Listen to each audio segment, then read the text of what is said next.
ഈ 16-ാം തീയതി ഞായറാഴ്ച ടൗൺ ഹാളിൽ വെച്ച് നടക്കുന്ന കേരള ഹോട്ടൽ ആൻഡ് റെസ്റ്റോറൻറ്റ് അസോസിയേഷൻ്റെ കായംകുളം യൂണിറ്റിൻ്റെ നേതൃത്വത്തിൽ നടക്കുന്ന കുടുംബ സംഗമവും മെരിറ്റ് അവാർഡ് വിതരണവും ബഹുമാനപ്പെട്ട മന്ത്രിയുടെ ഉദ്ഘാടനത്തോടനുബന്ധിച്ച് വിപുലമായ പരിപാടികളാണ് കായംകുളം യൂണിറ്റ് ആസൂത്രണം ചെയ്തിരിക്കുന്നത്.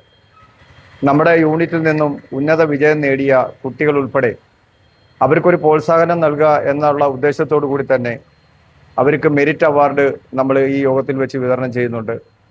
മാത്രവുമല്ല, കേരള ഹോട്ടൽ ആൻഡ് റെസ്റ്റോറൻറ്റ് അസോസിയേഷൻ്റെ കുടുംബങ്ങളെ എല്ലാം ചേർത്ത് പിടിച്ചുകൊണ്ട് നമ്മളൊരു കുടുംബ സംഗമം കൂടിയാണ് നമ്മൾ ഈ വേദിയിൽ വെച്ച് ഇവിടെ നടത്തുന്നത്.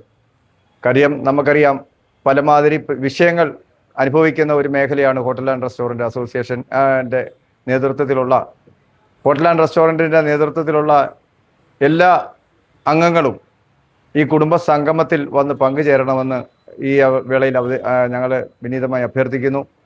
നമ്മുടെ ബഹുമാനപ്പെട്ട മുനിസിപ്പൽ ചെയർമാൻ ശ്രീ ശരത് ബെല്ലാരി, അതുപോലെ DYSP ബഹുമാനപ്പെട്ട രാജപ്പൻ റാവുത്തർ സാറ്, അതേപോലെ സുരക്ഷാ പദ്ധതിയുടെ KHRAയുടെ സംസ്ഥാന പ്രസിഡന്റ് ശ്രീ ജയപാൽജി, അതുപോലെ ജില്ലാ നേതാക്കള്, സംസ്ഥാന നേതാക്കള്, അതേപോലെ വ്യാപാരി വ്യവസായ ഏകോപന സമിതിയുടെ സംസ്ഥാന പ്രസിഡന്റ് ശ്രീ രാജു അപ്സരയ്ക്ക് നമ്മളിവിടെ സ്വീകരണം നൽകുന്നുണ്ട്. അതുപോലെ നമ്മുടെ യൂണിറ്റിൻ്റെ സുരക്ഷാ പദ്ധതിയുടെ കാര്യങ്ങളെപ്പറ്റി വിശദമായി ഇവിടെ പ്രതിപാദിക്കേണ്ടതായിട്ടുണ്ട്.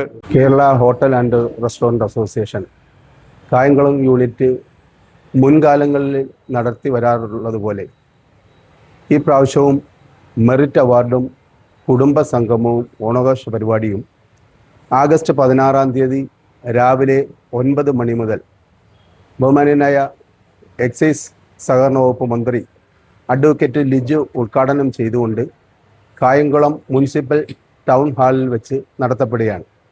KHRA സംബന്ധിച്ച് പറയുകയാണെങ്കിൽ ഹോട്ടൽ വ്യവസായം അനുഭവിക്കുന്ന പ്രശ്നങ്ങളിൽ സംസ്ഥാന ജില്ലാ നേതൃത്വത്തിൻ്റെ അറിവോടുകൂടി അവർക്ക് ആവശ്യമായ സേവന പ്രവർത്തനങ്ങൾ ചെയ്തുകൊണ്ട് സംസ്ഥാന വ്യാപകമായും നടത്തുന്ന പരിപാടിയോടൊപ്പം ചേർന്ന് നിന്നുകൊണ്ട് കായംകുളം യൂണിറ്റ് അവരുടെ പ്രശ്നങ്ങളിൽ, ദൈനംദിന പ്രശ്നങ്ങളിൽ സജീവമായി ഇടപെടുകയും അതിനോടൊപ്പം തന്നെ ഹോട്ടൽ മേഖല അനുഭവിക്കുന്ന പ്രതിസന്ധികളെക്കുറിച്ച് പല കാര്യങ്ങളിലും അവരുമായി ചർച്ച ചെയ്തുകൊണ്ട് അവർക്ക് ആവശ്യമായ ഉപദേശ നിർദ്ദേശങ്ങൾ നൽകിക്കൊണ്ട് ജൈത്രയാത്ര തുടരുകയാണ്. ഒട്ടനവധി ജീവകാരുണ്യ പ്രവർത്തനങ്ങളും അതിനോടൊപ്പം തന്നെ ഈ വ്യവസായം ഇന്ന് അനുഭവിക്കുന്ന ഒട്ടനവധി കാര്യങ്ങൾ, ഗ്യാസിൻ്റെ വില കൂടിയത് ഉൾപ്പെടെ നിത്യോപയോഗ സാധനത്തിൻ്റെ വില കൂടിയത്, പിന്നെ തൊഴിലാളികളുടെ പ്രശ്നം, ഇങ്ങനെയുള്ള ഒട്ടനവധി പ്രശ്നങ്ങളിൽ സജീവമായി ഇടപെട്ടുകൊണ്ട് തന്നെ കായംകുളം യൂണിറ്റും ഇന്ന് പ്രവർത്തിച്ചുകൊണ്ടിരിക്കുകയാണ്. ഞങ്ങൾ വളരെ സന്തോഷപൂർവ്വം പറയാണ്, കായംകുളത്ത് പുതിയതായിട്ട് ഈ സംഘടന ഇപ്പോൾ നിലവിൽ വന്നപ്പോൾ, യൂണിറ്റ് കമ്മിറ്റി നിലവിൽ വന്നതിന് ശേഷം ഞങ്ങളുടെ കൂട്ടായി ഞങ്ങൾ ആരും ഒന്നിനൊന്നിന് വ്യത്യസ്തമായി എല്ലാവരും ചേർന്ന് നിന്നുകൊണ്ട് ഈ ഹോട്ടൽ മേഖലയെ ചേർത്ത് പിടിച്ചുകൊണ്ട് അവരുടെ പ്രവർത്തനങ്ങൾക്ക് ആവശ്യമായ നിർദ്ദേശങ്ങളും ഉപദേശങ്ങളും നൽകിക്കൊണ്ട് മുന്നോട്ട് ജൈത്രയാത്ര തുടരുന്നു.